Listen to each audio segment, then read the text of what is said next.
नमस्कार, मैं हूं मनोज्ञा लोईवाल। स्वागत है आपका नाश्ते पर नेताजी में। आज हम नाश्ता कर रहे हैं छत्तीसगढ़ के मुख्यमंत्री विष्णुदेव साय जी के घर पर। पंचायत के एक पंच से सीधा मुख्यमंत्री तक का सफर 4 दशक लग गए तो आसान तो नहीं रहा होगा। इसी पर बात करते हैं और पूछते हैं कि विष्णुदेव साय जी, कैसा रहा ये 4 दशकों का सफर आपके लिए? कितना मुश्किल, कितना आसान, और नाश्ते पर क्या खाते हैं आज भी? देखिए, 1974 की बात है। जब मैं चौथी क्लास में पढ़ता था तो पिताजी का निधन हो गया। उनका साया हमारे सर से उठ गया और परिवार में 4 भाइयों में सबसे बड़े हम ही थे। और माताजी हैं, दादी माँ थी, तो सबकी जवाबदारी बड़े भाई के नाते हमारे ऊपर आ गया। तो हमारे पास पढ़ाई लिखाई भी करना था, खेती बाड़ी भी करना था, परिवार को भी संभालना था। तो जो बचपन का एक होता है, बचपना, ये सब करने का अवसर हमको मिला ही नहीं। 10 साल से ही हम अपनी पढ़ाई भी किए, खेती बाड़ी भी देखे और परिवार, माता जी, दादी माँ, सबको हम संभाले। और हम कभी सोचे भी नहीं थे कि हम राजनीति में आएंगे और इस मुकाम पर पहुंचेंगे। हम तो ये सोचते थे कि बड़े भाई हैं, खेती बाड़ी है तो खेती बाड़ी करेंगे और तीनों भाइयों को पढ़ाएंगे लिखाएंगे, उनको अच्छे नौकरी में डालेंगे, यही सोचे थे। लेकिन पढ़ाई लिखाई पूरी करके जब हम घर में बैठे तो उसी साल पंचायत का चुनाव था। तो गांव वाले हमको बोले कि आप पंच बन जाओ, अब तो घर ही में रहना है, खेती बाड़ी करना है, पंच बन जाओ। तो हमने हामी भरी और पंच बन गया। 5 साल पंच रहा। निर्विवाद जीते थे आप? नहीं, वो सरपंच निर्विरोध था। पंच में फाइट हुआ था, लेकिन हम जीते थे। और क्योंकि पंचायत में सबसे पढ़े लिखे यंग हम ही थे और पूरा सरपंच की जिम्मेदारी हम ही निभाए थे। तो गांव वालों ने कहा अगले पंचायत चुनाव में कि आप अगर सरपंच बनोगे तो निर्विरोध बना देंगे। तो हमने कहा कि जब हमको आप निर्विरोध बनाएंगे तो सारे वार्ड के पंचों को भी निर्विरोध बनाइए। तो उस समय 13 वार्ड होते थे पंचायत के। तो हमने कहा कि सब एक एक वार्ड में बैठ जाइए और एक एक को पंच चुन दीजिए, उसी को फार्म भरा देंगे, सारा निर्विरोध हो जाएगा तो एक आदर्श पंचायत भी कहलाएगा। तो 13 में से 12 वार्ड निर्विरोध हो गया। 13वां वार्ड जो जनरल वार्ड था उसमें फाइट हो गई, लेकिन हमारा प्रत्याशी उसमें जीता। और 6 महीना ही हम निर्विरोध सरपंच के रूप में काम किए थे और फिर विधानसभा का चुनाव आ गया। और जिस क्षेत्र से हम विधायक थे वहाँ एक दूसरे का टिकट फाइनल हो गया था, लेकिन उनका विरोध हुआ और स्वर्गीय दिलीप सिंह जुदेव जी, जो 3 बार राज्यसभा के सांसद, 2 बार लोकसभा के सांसद और हमारे जसपुर के राज परिवार से थे और अटल जी की सरकार में एमओएस भी थे, तो वही मतलब टिकट भी दिलाते थे और जिताते भी थे। तो बाद में उनका विरोध हुआ, फिर उनने कार्यकर्ताओं से नाम मांगा तो 4 नाम दिए वो लोग। तो 4 नाम में मेरा नाम फाइनल हो गया। और मेरा फाइनल हो गया तो देखिए उस समय अविभाजित मध्य प्रदेश था, 320 विधानसभा की सीट थी, लेकिन तबकरा विधानसभा क्षेत्र जिसमें से हम प्रत्याशी बनाए गए थे, कुछ टेक्निकल फॉल्ट के कारण वहाँ कांग्रेस को सिंबल अलॉट नहीं हुआ। कांग्रेस का प्रत्याशी निर्दलीय घोषित हो गया, साइकिल छाप उनको मिला। तो कांग्रेस साइकिल छाप के ऊपर पंजा चिपका के चुनाव प्रचार किए और मात्र 4000 वोट उनको मिला, उनकी जमानत जब्त हुई और पहली बार उस सीट को हम 15,000 से जीते। बीएसपी फाइट में था, बहुजन समाजवादी पार्टी। तो पहली बार तबकरा सीट को हमने मतलब 15,000 से जीता। चलिए, अब इस समय की अगर हम बात करें, लोकसभा के चुनाव हैं, विधानसभा में बहुत ही करारे की टक्कर थी दोनों बीजेपी और कांग्रेस के बीच में। आपको लगता है लोकसभा में भी विधानसभा का कुछ एलिमेंट रहेगा या लोकसभा ज्यादा आसान निकलेगा चुनाव? देखिए, लोकसभा चुनाव आसान निकलेगा।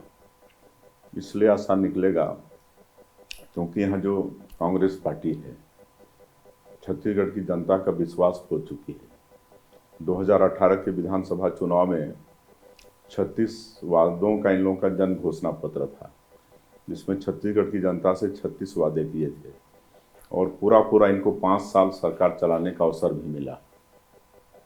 एक भी वादा पूरा नहीं कर पाए और इसीलिए जबकि वो 70-71 सीट में बाई इलेक्शन वगैरह लड़के 70-71 सीट में कांग्रेस पहुंच गई थी और उतना बड़ा जनादेश के बाद भी एक भी वादा पूरा नहीं कर पाए और 2023 के विधानसभा चुनाव में उनको सरकार से हाथ धोना पड़ा। अच्छा, आप भी तो चुनाव के पहले बड़े बड़े वादे करते हैं। महतारी वंदन योजना सिर्फ इसीलिए लाए थे कि महिला वोट आपके फेवर में हो जाए? देखिए, भारतीय जनता पार्टी वास्तव में जो कहती है उसको करती है और आज इसीलिए जिस तरह से हमारे आदरणीय प्रधानमंत्री जी नरेंद्र मोदी जी सबका साथ, सबका विकास, सबका विश्वास और सबका प्रयास, इसको मूल मंत्र मानते हुए सभी वर्ग की चिंता करते हैं। गांव, गरीब, किसान, मजदूर। आज पूरे देश में एक बच्चा भी नरेंद्र मोदी जी का नाम जानता है कि नरेंद्र मोदी जी मतलब देश के प्रधानमंत्री हैं। इतने लोकप्रिय मतलब कामों से हैं। उन्होंने गांव के गरीबों के लिए काम किया, उनको मकान देने का काम किया, माता बहनों को धुआं से मुक्ति के लिए गैस का सिलेंडर देने का काम किया, खाता खोलने का काम किया, शौचालय निर्माण का काम किया। तो इस तरह से आज गांव तक विकास पहुंचा और इसीलिए इतने लोकप्रिय आदरणीय नरेंद्र मोदी जी। आप बात कर रहे हैं भूपेश बघेल और उनकी सरकार ने ये आरोप लगाया था कि केंद्र सरकार राज्य सरकार को समय पर पैसे नहीं देती है, तो फिर उनकी योजनाओं को इम्प्लीमेंट कैसे किया जाए, क्योंकि कांग्रेस की सरकार को बीजेपी की केंद्र सरकार अलग नज़र से देखती है। ये आरोप लगाए गए हैं। ये गलत आरोप है।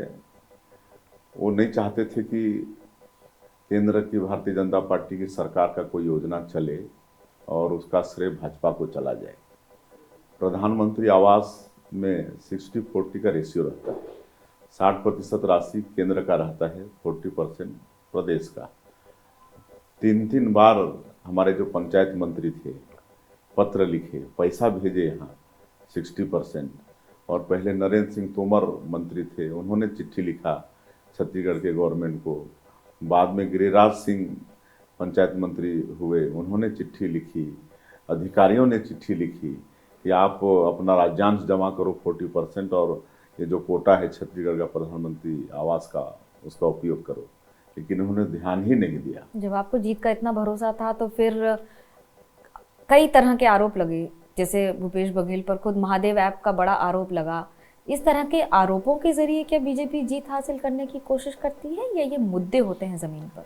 नहीं, मुद्दे होते हैं जमीन पर। भारतीय जनता पार्टी जो भी घोषणा करती है उसको पूरा करती है। आज हमारे प्रधानमंत्री भी जो भी योजना लागू करते हैं उसके पीछे पड़ते हैं, जनता तक उसको पहुंचाते हैं और इसलिए विश्वास है भारतीय जनता पार्टी के प्रति और हमारे प्रधानमंत्री जी के प्रति। छत्तीसगढ़ एक आदिवासी राज्य है। आप छत्तीसगढ़ के पहले आदिवासी मुख्यमंत्री हैं। आपको लगता है कि आज़ादी के बाद से आदिवासियों को बहुत सारी चीज़ों से वंचित रखा गया है? देखिए, आज़ादी का 75 साल हो गया। हम लोग अमृत महोत्सव भी मनाए हैं और 75 साल में अगर देखें तो 55-60 साल कांग्रेस पार्टी की सरकार रही है, छत्र रूप से केंद्र में और प्रदेशों में भी। लेकिन जो ट्राइबल हैं उनको खाली बंधुआ मजदूर समझा गया और वोट बैंक के रूप में इस्तेमाल किया गया। जबकि भारतीय जनता पार्टी सरकार में आई, अटल बिहारी वाजपेयी जी जब पहली बार प्रधानमंत्री बने तो उस समय मेरा भी सौभाग्य था 1999 के दौर में कि मैं भी सांसद था। तो उन्होंने जो आज छत्तीसगढ़ में 32% आदिवासी हैं उनका समुचित विकास हो, इसलिए छत्तीसगढ़ राज्य का निर्माण उन्होंने किया। जबकि अगर छत्तीसगढ़ की चिंता कांग्रेस को होती तो ये काम कांग्रेस भी पहले कर सकती थी, लेकिन की नहीं। है कि उनको छत्तीसगढ़ के आदिवासियों की चिंता नहीं थी। और अटल बिहारी वाजपेयी जी खाली छत्तीसगढ़ राज्य निर्माण नहीं किए, बल्कि पहली बार भारत सरकार में आदिम जाति कल्याण मंत्रालय का भी गठन किया अलग से, और अलग से उसमें फंड की व्यवस्था की। आज मैंने अपने क्षेत्र में आदिम जाति कल्याण मंत्रालय से अनेकों काम, बड़े बड़े पुल पुलिया, ये सब काम करवाए। तो वास्तव में आज देखिए, देश का जो सर्वोच्च पद है महामहिम राष्ट्रपति का, वहाँ भी आदिवासी समाज की हमारी एक बहन श्रीमती द्रौपदी मुर्मू वहाँ पर विराजमान है। इतना सम्मान आज हमको स्वयं को एक प्रदेश का मुख्यमंत्री के दायित्व में बैठाए हैं, तो जितना सम्मान वनवासी आदिवासियों का भारतीय जनता पार्टी में है उतना कांग्रेस में कभी नहीं है। आपने दोनों प्रधानमंत्रियों के साथ काम किया है, बतौर प्रधानमंत्री अटल बिहारी वाजपेयी और बतौर प्रधानमंत्री नरेंद्र मोदी, दोनों के कार्यशैली में क्या अंतर देखते हैं? देखिए, दोनों में बहुत समानता है, दोनों देश के लिए ही समर्पित हैं। जैसे नरेंद्र मोदी जी भी आज 140 करोड़ भारतवासियों को अपना परिवार मानते हैं। आज प्रधानमंत्री रहते हुए भी उनका परिवार उनके पद का कोई लाभ नहीं ले रहा है। उसी तरह से अटल बिहारी वाजपेयी भी स्वयं, वो तो ब्रह्मचारी थे, वो भी पूरा देश को अपना परिवार मानते थे और देश के लिए लोग सोते थे, रात और दिन देश के लिए सोते थे दोनों। राहुल गांधी तो कह रहे हैं कि देश की हालत सबसे ज़्यादा खराब नरेंद्र मोदी के कार्यकाल में हुई है और देशवासियों के साथ जो हो रहा है वो इंसाफ नहीं है, इसलिए वो न्याय यात्रा निकाल रहे हैं। देखिए, कहना और वास्तविकता में ज़मीन और आसमान का फर्क है। आज कांग्रेस पार्टी पूरे देश से जनता का विश्वास खो चुकी है और आज इसीलिए कई वर्षों से लोग केंद्र में सरकार में नहीं है। एक एक प्रदेश इनका चला जा रहा है, कुछ ही प्रदेशों में इनकी सरकार है।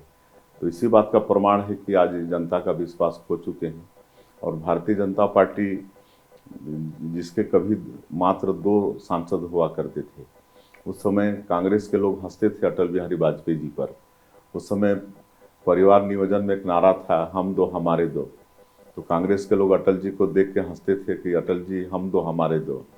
तो अटल जी बोलते थे कि आज तुम लोगों का समय है, हंस लो, लेकिन एक दिन हम लोगों का भी समय आएगा, अंधेरा छंटेगा, सूरज निकलेगा और कमल खिलेगा, हम लोग की सरकार बनेगी। और आज जो हो गया, उनका सपना पूरा हो गया। सपना साकार हो गया, लेकिन कांग्रेस के नेता कहते हैं कि ईवीएम है तो बीजेपी का सपना सत्ता में रहने का साकार हो रहा है, ईवीएम नहीं रहेगा तो बीजेपी का सत्ता में रहना मुश्किल हो जाएगा। इनका ये आरोप भी सरासर निराधार है।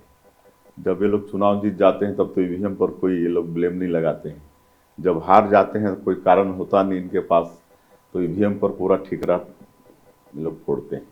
तो ये भी तो कहा जाता है कि अब राम मंदिर है तो बीजेपी इस बार चुनाव की राम की लहर में अपनी चुनाव की राजनीति कर ले रही है, इसलिए राम मंदिर को आनन फानन में जल्दी पूरी तरह से तैयार बिना किए जनता के समक्ष रख दिया गया। देखिए, सिर्फ राम मंदिर का मामला ही नहीं है, आज गांव, गरीब, किसान, मजदूर सबके लिए हमारी सरकार काम करती है। आज इतना लोगों का प्रधानमंत्री आवास बना है, शौचालय का निर्माण हुआ है, गैस का सिलेंडर दिए हैं, जनधन खाता खोला है। जनधन खाता के माध्यम से आज सरकार का जो भी पैसा है वो सीधे सीधे लोगों तक पहुंच रहा है। नहीं तो स्वर्गीय राजीव गांधी देश के प्रधानमंत्री थे, उन्होंने खुद स्वीकार किया था कि हम 1 रुपया दिल्ली से भेजते हैं तो गांव तक पहुंचते पहुंचते 15 पैसा पहुंचता है, 85 पैसे का लीकेज हो जाता था। लेकिन आज जनधन खाता खोले हैं 45 करोड़ से ज़्यादा, तो जो भी योजनाओं का जो पैसा है सीधे 100% जनता तक पहुंच रहा है। 100 दिन हो रहे हैं आपकी सरकार को, सुशासन विभाग बनाया है, ये देश में पहली बार बना है, क्या खासियत है और बनाने की जरूरत क्या थी? देखिए, पिछले 5 साल में जब कांग्रेस का यहाँ पर गवर्नमेंट था तो एक तरह से जनता का विश्वास उठ गया था सरकार से। तो सरकार आने के बाद पहले तो हम लोगों ने वो काम किया कि सरकार पर जनता का विश्वास बने, और 3 महीने के ही अंदर इतने काम किए कि आज लोग तारीफ करते हैं कि 3 महीने में आपने इतना इतना कर दिया। मतलब किसानों को 21 क्विंटल प्रति एकड़ धान भी खरीदे, 3100 रुपया कीमत भी दिए, और जो अंतर की राशि है उसको एक मुश्त 24,72,000 किसानों का 13,320 करोड़ रुपया दिए। 2 साल का बकाया बोनस, जिसको मतलब कांग्रेस के लोगों ने भी अपने जन घोषणा पत्र में रखा था कि 2 साल का बोनस देंगे, लेकिन 5 साल उस पर चर्चा भी नहीं की है। हम लोग मतलब 13 तारीख को हमारी सरकार शपथ ली और 25 दिसंबर को 13 दिसंबर को शपथ लिए थे। 25 दिसंबर को ही हम लोग 3716 करोड़ रुपया 12 लाख से ज़्यादा किसानों का 2 साल का बकाया बोनस देने का काम किए। मुझे एक बात बताइए, आपके राज्य में नक्सलवाद बहुत बड़ा मुद्दा रहा है। किस तरह से आप अपनी सरकार की सफलता बताएंगे या कांग्रेस की विफलता बताएंगे, जो इतने वर्षों में इसको इतने वर्ष लग गए खत्म करने के लिए? कांग्रेस कभी भी नक्सलवाद के साथ मजबूती के साथ लड़ाई नहीं लड़ी, बल्कि पिछले 5 साल में तो नक्सली ये बोलते थे कि हमारी सरकार है, कांग्रेस की सरकार को बोलते थे। लेकिन अभी जब से हमारी सरकार यहाँ पर आई है, भारतीय जनता पार्टी की, मजबूती के साथ लड़ाई लड़ रहे हैं, लगातार सुरक्षा कैंप मतलब स्थापित कर रहे हैं। और मैं तो कहता हूँ कि ये सुरक्षा कैंप सुविधा कैंप है, और इस कैंप के माध्यम से जो ऐसे संवेदनशील इलाके में लोगों तक आज 14,000 घरों में आज तक बिजली नहीं पहुंची है, वहाँ राशन नहीं पहुंचता है, वहाँ सड़क नहीं है, बिजली नहीं है, पानी नहीं है। तो इस सुरक्षा कैंप, जिसको हम सुविधा कैंप बोलते हैं, इसके माध्यम से हम लोग वो पहुंचाने का काम कर रहे हैं। एक नियत नेलानार, ये गोड़ी भाषा में है नियत नेलानार, इसका हिंदी अनुवाद है आपका अच्छा गाँव। एक योजना हम लोग यहाँ पर लागू किए हैं छत्तीसगढ़ में, और इसके लिए अलग से बजट का भी प्रावधान किए हैं। और ये जो सरकार की सुविधाएं हैं, ये सबको पहुंचाने का काम हमारी सरकार बिल्कुल तत्परता के साथ कर रही है। छत्तीसगढ़ में इसके पहले भी आपकी सरकार रही है, तो क्या उन 5 साल में काम नहीं हुआ? आप हर बात का ठिकरा कांग्रेस की सरकार पर फोड़ देते हैं। उस समय भी हुआ, उस समय भी हुआ। डॉक्टर रमन सिंह के नेतृत्व में 15 साल यहाँ पर भारतीय जनता पार्टी की सरकार चली, और उस समय भी बहुत काम हुआ। छत्तीसगढ़ अगर विकसित हुआ तो 15 साल में हुआ।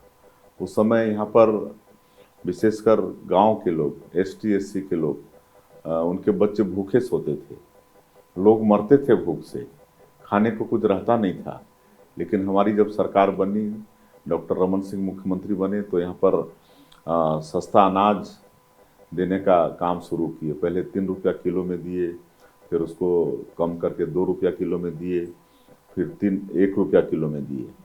तो आज लाखों परिवार को आज 1 रुपया किलो में चावल मिल रहा है। तब से आज भूख नाम की चीज़ नहीं है। बड़ा एक दावा किया जा रहा है कि अब की बार 400 पार, NDA इस बार लगता है 400 का मार्क पार कर पाएगी, क्योंकि कुछ सीटें तो अभी आपके राज्य में भी बच गई हैं।